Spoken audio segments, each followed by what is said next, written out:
நாங்கள் பின்னாடி ஒரு ரோடு, 2 பக்கம் புல்லு செடியுமா தெரியுதுன்னு பார்க்குறீங்களா? இதுதான் நாங்கள் 2021க்கு முன்னாடி 2022ல் இங்கே தான் இருந்தோம். 2022 பிறகு இந்த இடம் இல்லை. ரயில்வே நிர்வாகம் ரோடு விரிவாக்கத்துக்கு எடுத்துருச்சு. பூராம குடியிருந்த பகுதி தான்.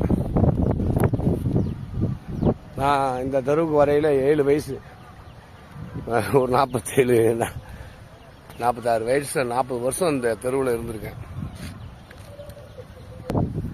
எனக்கு விவரம் தெரியும். இந்த மரம் என்னைக்குமே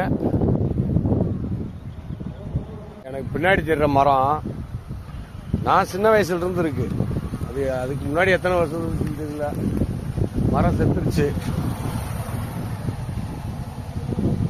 எத்தனை பேர், எத்தனை குருவி, எத்தனை பறவைகள் இந்த இடத்துல வாழ்ந்துச்சுன்னு தெரியல. ஆனால் மரம் இப்போ இறந்துது. அதனோட எச்சங்கள் மட்டுமே காட்சியாக மட்டும் நிற்கிது. இப்போ நான் நிற்கிற இடம் தான் இந்த இடம். என் வீடு இருந்த இடம் இன்னைக்கே வெறும் முள்ளு முடியுமா கிடக்கு. ஊரா 2 பக்கமும் வீடு. மொத்தம் ஒரு 67 வீடு இருந்துச்சு.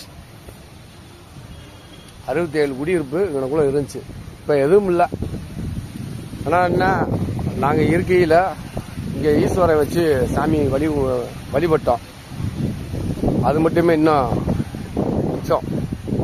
அந்த நினப்பு வருஷம் ஆடி 18க்கு இங்கே வந்துடுவோம். முதல்ல இந்த இது அரச மரம். இது எந்த காலத்து மரம்லாம் தெரியாது. முதல்ல இந்த இடத்துல ஆடி 18க்கு ஈஸ்வரன் கோயில் கடா வெட்டி சிறப்பு பண்ணுவோம். இந்த வருஷம் அதன் நினப்பு மட்டும் வருஷம் கொடுத்துட்றது. பெரிய அளவில் நடந்தது, இப்போ சின்ன அளவில் நடக்குது அன்னதானம். நன்றி நண்பர்களே.